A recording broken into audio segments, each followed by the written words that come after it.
Hi, everyone. This is Gary Berman, host of the Cyber Hero Adventures Show. We have a special program today with Lior Mazor. He's the head of global information and physical security at Perimeter 81, based out of Israel. We're going to have an interesting conversation about a wide range of topics that are going to be enlightening and helpful to you, our audience. Lior, welcome to the show. Oh, hello, Gary. Thanks for having me. It's great auditorium we have here in the It Zoom. is. It is. It's really beautiful. And mine is virtual background. I don't know if yours is as well. Yes, It is. Okay. By the way, let me do the humor and you do the substance. That way we stay in okay, our lanes. Okay. no problem. Well, there's a lot going on right now. Let's begin a little bit by you sharing your origin story. How did you get to where you are? In such an important position with a great company. Oh, so it's actually based on experience of 18 years of experience in the cybersecurity field. So I've started as a security consultant, and then I studied computer science. So I have a vast background in development. And on top of that, I actually implemented all the security background that I have. And from there on, I've started to implement security in developers, teams, and also certified organization for ISO 27001 and SOC 2 Type 2 and PCI DSS in Israel and abroad. So I have a wide range of understanding how to deploy security policies and activities, project management, penetration testing, hardening, all the technical activities. And I also learn how to speak in a specific language with the developers or with technical people in order to better explain and implement security. This is really an interesting thing that you're saying right now, because one of the things that I've had the privilege of listening, learning from a wide range of people in the cybersecurity ecosystem is there seem to be, kind of those people that do the work, they roll up the sleeves, like you're saying, developer and getting into the weeds, to use that expression. And then there are other folks who work to distill the complicated technology into something that people can understand. You seem to have both of those capabilities. Is that accurate? Yes, I truly believe as an intelligent person, I first start with understanding the technology, understanding the new technology, understanding AI or cloud or any new technology. And further on, I know how to implement security on top of the technology. But first, I want to understand what's it in the box, what is the new technology there, and then how to secure it.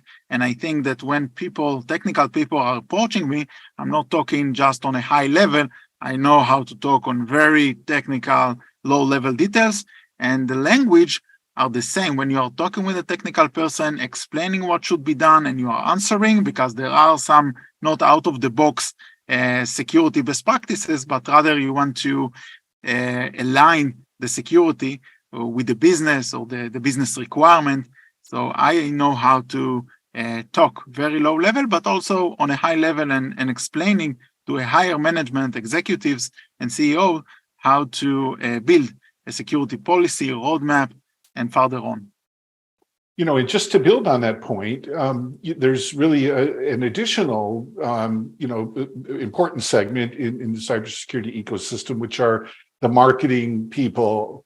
And my impression, and tell me if this lines up with your experience, is the marketing people have their language and their way of doing things, and you have kind of the tech people who have the technical expertise, and maybe they don't communicate as well as they probably could. Is that accurate in your experience? Yes, I see it all the time.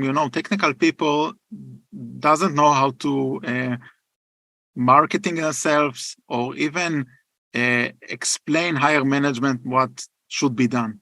And I think my unique capability is actually to talk on each and every level of a person in his own viewpoint. So eventually, I know to talk with technical people. I know to talk on a technical level, on a higher manager to talk on their level, and try to see from their eyes how do they see security. Because eventually, if you're talking very low-level technical things with executive manager, they don't understand. However, if you're talking about risk perspective, how it can harm the business, what will be the ROI of security, so you are talking on the same level, and you will find that they will more cooperate with you. If you will talk on the same level, for example, also I'm talking with developer, I'm talking Java, I'm talking C#, I'm talking in .NET, doesn't matter. Eventually, I'm talking on their language, on their development language, and it's assisting me to implement security better and implement the awareness of security and understanding why it's so important. And there's even a fourth constituency. What about, a guy like me? I think you're doing a good job. So as I said, even if a person doesn't know, like my grandmother doesn't know what is security or how to act in a security Wait, world. are you comparing me to your grandmother? Just so I know, I'm sure she's a wonderful woman, but is that what you're saying? She's 87, just but not like your grandma. But I do want to say that eventually each and every security is related to everyone. It's in our lives. There are hackers everywhere. Ransomware are attacking not just companies, but also ordinary people. And eventually, each and every one of us needs or must to be secured, needs to know what are the risks and how to protect themselves. Why should they use two-factor authentication when authenticated to their mail? Why they should do backups? And nowadays, it's not like 18 years ago when there were no solution. Nowadays, it's all out of the box. You just need to click a box or do your backup, and it's very easy and cheap. That's a very good segue into the next topic I wanted to talk to you about is all the accelerated digital transformation for people working everywhere as a result of COVID. Your company specializes in network security. Why don't you tell our audience a little bit about that? So nowadays, people are working everywhere, from anywhere, from every device, and wants to connect to their asset, to the company's asset, to the organizational asset, which is raised in the cloud or on-prem, doesn't matter. And eventually, the internet has become the new corporate network. And as you, as an end user, want to connect to a secure network, you need to transfer yourself in a secure zone. The perimeter, and my company called Perimeter 81, is actually the one who is securing the connectivity between the end user and the end assets. So eventually, we are protecting these kind of environments, enforcing policies, security policies on top of that, and actually allow or disallow with zero trust network in order to get the employee or the user to the company asset. Moreover, as an end user, we are all surfing through the internet. Even the Zoom is through internet, and there are a lot of hackers, a lot of malicious malware or viruses like that want to infect your computer, your end user, because this is where sometimes your data is resigned. So we are also protecting this kind of connectivity. When you are surfing to the internet through secure web gateway, it's another component in our product. So if anyone want to see Perimeter 81, you can see all our proposals in the website. And just to build on that, so unfortunately, incidents do happen. Do you have capabilities, if a enterprise or a small to medium business, is hacked, do you have incident response capabilities? So we are logging, the first of all of incident response actually to detect.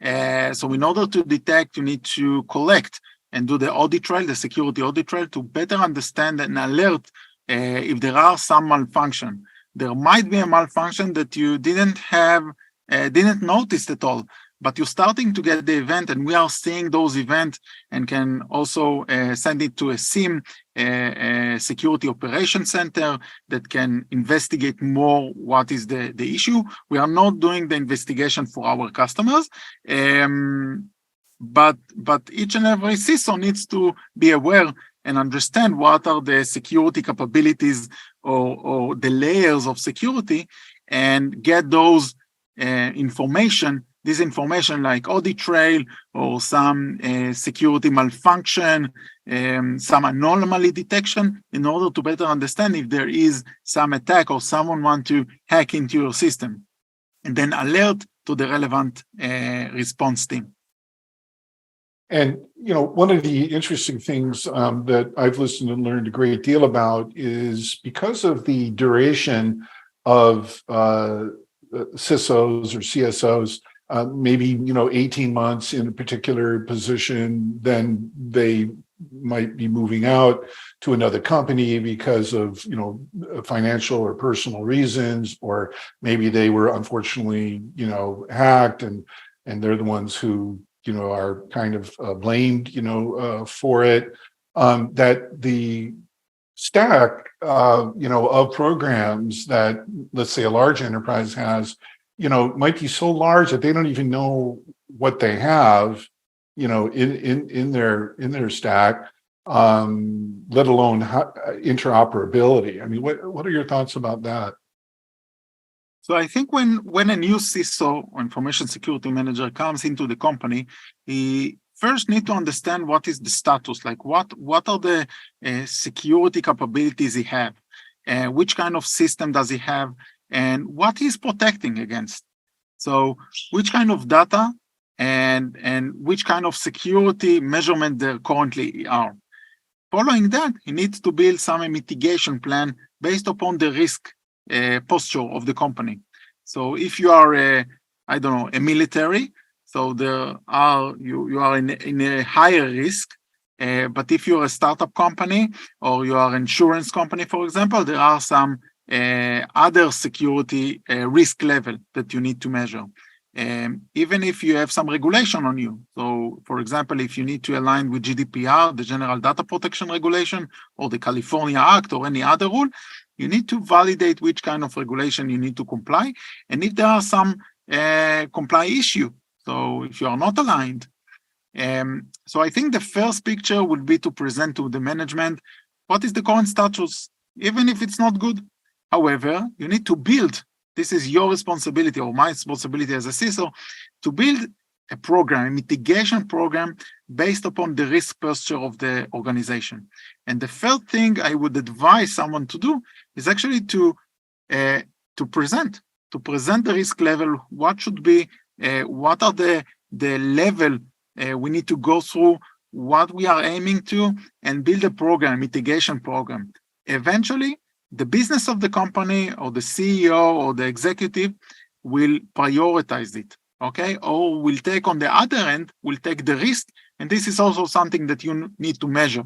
Even if you have some risk, that need to be measured and actually presented to the management what will be the mitigation plan. But always manage the risk according to your company, and it's very different from one company to another. After you're building the program, that's the second phase, is to start asking the budget. And you need to plan the budget, and you need to be aligned with the finance department, engage the other management. Okay, it's very important to get their support, because eventually if they don't know, and I'm repeating what I've said in the beginning, so you need to engage the VP R&D, the CIO, and other stakeholders in order for them to better understand what you are doing, what you are protecting, what are the plan, which kind of risk do they have in their department. For example, in the finance department, maybe there are some risk if a ransomware will occur and all the finance data will be encrypted. Right. What will the VP Finance do? He will cry? I don't know. But you need to state what should be and guide the company accordingly. That's what I did, and cybersecurity is a long run. It's not one time; it's a long run. No, that's right. It will not, it will not finish. I heard on some lecture that I've been in that the other side of innovation is cybersecurity, because each and every innovation like AI, IoT, doesn't matter, cloud, the other side is cybersecurity, and I'm in this field of cybersecurity for quite a while. Well, let's talk about the nexus of cybersecurity and artificial intelligence. I mean, given the recent awareness and proliferation and adoption of ChatGPT, for example, what are your thoughts about the cybersecurity risks associated with it, and how are hackers, I just use the term generally, let's say threat actors or criminals, let me use that term. How are they already using AI in furtherance of malicious activities? So I can tell you personally that I actually entered some group of hackers that is talking about the ChatGPT. I'm like a listener out there to better understand what are the new attack vectors from them. And I can tell you that every day I can see new attack vector, 1 to 2 new attack vector using the ChatGPT. So if you are thinking about it, the AI capability is actually taking or took a script kit and make it a huge hacker, because he has the vast knowledge of the AI capability. And if they don't remember which kind of function or which kind of virus or payload to write, they are just asking the ChatGPT, and the ChatGPT is writing for them. So it's accelerating their work. And as I said, I can see in the group 1 to 2 new vectors, new attack vectors. And of course, I'm from the protector point of view. So what I'm doing is actually taking those attack vectors, trying to understand how I can protect my company, our organization against those attacks. And I can tell you that the AI just accelerate the attacks, and we will see more advanced, for example, more advanced attack like persistent attack and more polymorphic malwares, which are changing their shift to be undetected, doing some sophisticated phishing. That's on the other hand. And I can tell you moreover that hackers are now using ChatGPT in order to inject malicious code to companies. So if I'm a developer in a company and ask GPT to write me a line of code, so in this line of code, I might be injected from someone who teached the AI with a malicious code, with a backdoor. So as an information security, I need to validate that all my developers, all the code that being downloaded from ChatGPT, and we already started working with ChatGPT also at Perimeter 81, but validating that the code are being trusted, are being scanned with security scanning tools, validated that we know what's get inside, and of course, our internal code are not exposed to the ChatGPT, because there are also some privacy and intellectual property issues when uploading this kind of code to the internet, so everyone can see it. Yeah, I think that's a very astute analysis, and I think it's noteworthy that you're pointing out that artificial intelligence is a tool, can be used for good or bad. And it's interesting also that script kiddies, to use the term, are being elevated. What about sophisticated nation state actors?